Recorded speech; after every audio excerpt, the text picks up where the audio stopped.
Hello everyone, my name is Liliana and today I will be discussing fluid transport and the lymphatic system in the human body. Let's begin by discussing the importance of water in the body. On here, you can see why water is so essential to the human body. Humans are mostly water, ranging from 75% of body mass when you are an infant to about 50 to 60% in adult men and women.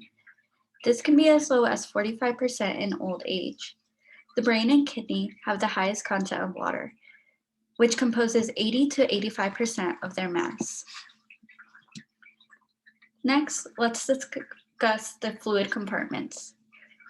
Let's begin with the intracellular fluid, or the ICF. ICF lies within cells. It is the principal component of the cytosol and the cytoplasm. It makes up about 60% of the total water in the human body. In an average-sized adult male, ICF accounts for 25 liters of fluid. Fluid volume tends to be stable, and that is due to the amount of water in living cells being closely regulated. If there's too much water entering the cell, it may burst. Compared to if there's a low value of water in the cytosol, it becomes too concentrated with solutes to carry on normal cellular activity. The extracellular fluid, or the ECF, accounts for 1/3 of the body's water content and has two primary constituents. Plasma travels through the body in the blood vessels and transports a range of materials including blood cells, proteins, electrolytes, nutrients, gases, and waste. Gases, nutrients, and waste material travel between capillaries and cells through the IF, or the interstitial fluid. Cells are separated by the IF by a selectively permeable cell membrane. This helps regulate the passage of material between the IF and the interior of the cell. The body has water-based ECF spaces. These include the cerebrospinal fluid and the synovial fluid in joints, lymph, and many other places. These fluids are also considered components of ECF compartments. Let's define the hydrostatic pressure and the osmotic pressure. Hydrostatic pressure, or HP, refers to the pressure of fluid enclosed in a space. It pushes a fluid in one direction. An example of this is when blood HP is force exerted by the blood confined within blood vessels or heart chambers. When assessing HP, we are interested in HP that exists within capillaries and the interstitial fluid. CHP and IFHP are opposing forces. When CHP is the pressure exerted by blood against the wall of a capillary, IFHP is the pressure exerted by IF against the capillary wall from opposite direction. Filtration occurs because of this, and this will be discussed on the next slide. Osmotic pressure is the movement of fluid from the interstitial fluid back into the capillaries. Fluid is drawn back into the capillary. This is determined by the osmotic concentration gradient.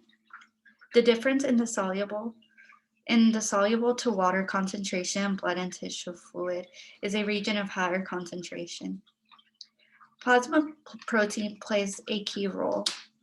The pressure created by the concentration in blood is called the blood colloidal osmotic pressure. This is the net pressure that drives reabsorption. Let's discuss filtration and reabsorption. With filtration, fluid exits a capillary and moves into tissue HP. And the IF rises, but CHP is higher than IFHP because the lymphatic vessels continually reabsorb excess fluid from the tissue. At the arterial end of a capillary bed, fluid moves out of the capillary and into the IF.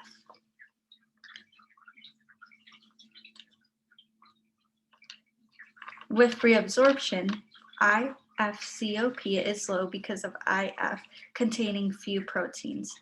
Water is drawn from the tissue fluid back into the capillary, carrying dissolved molecules with it. The difference in colloidal osmotic pressure accounts for reabsorption, and this can be found at the venous end of a capillary bed. Now let's discuss calculating the net filtration rate. This is calculated by the net filtration pressure. This is considering all forces acting on the capillary bed. On this slide, you can view the formula for this.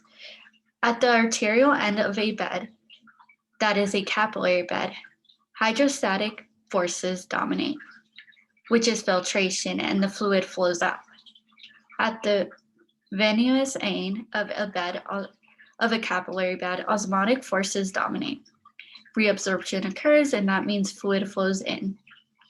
Blood and excess fluid is returned to the blood by the lymphatic system. Let's discuss the function of the lymphatic tissue. A major function of the lymphatic system is to drain fluid from the tissue and return the fluid to the bloodstream. The lymphatic system drains the excess fluid and empties it back to the bloodstream via a series of vessels, trunks, and ducts. Let's discuss a few important components. The lymph is the interstitial fluid that has entered the lymphatic system.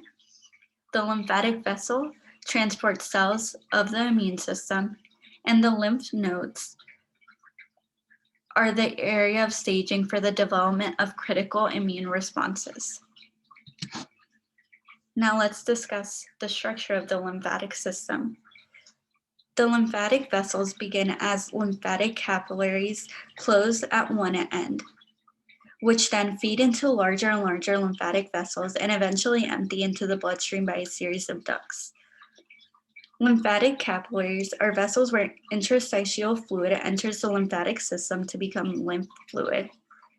Lymph then travels through the lymph nodes along the way. Lymph nodes can be found in the groin, armpit, neck, chest, and abdomen. Humans have about 500 to 600 lymph nodes. Now let's discuss the flow of lymph back to the heart. Lymph is not actively pumped by the heart, but it is forced through the vessel by the movement of the body, and that is the contraction of skeletal muscle and breathing. The one-way valves in the lymphatic vessels keep lymph moving toward the heart. On here, you could see how lymph flows through the heart. It goes from the lymphatic capillaries to the lymphatic vessels and then returns to the circulatory system via lymphatic ducts. Now let's discuss the cause and symptoms of edema. Edema is an abnormal increase in the interstitial fluid volume. This can occur because of numerous reasons. These reasons include an increase in the capillary hydrostatic pressure. An increase in capillary hydrostatic pressure can be caused by excess retention of salt and water by the kidney, an increased venous pressure,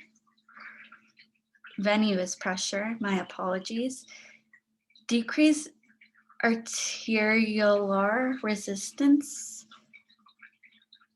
and it could also be caused by other reasons like low plasma protein, increased capillary permeability, lymphatic obstruction.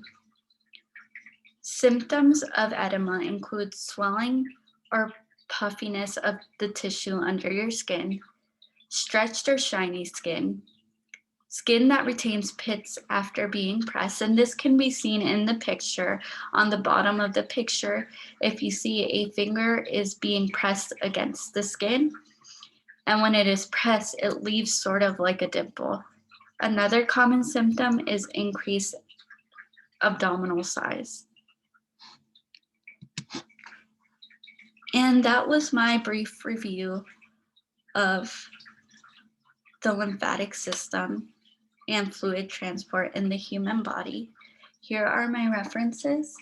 Thank you for watching, and I hope you all have a great day.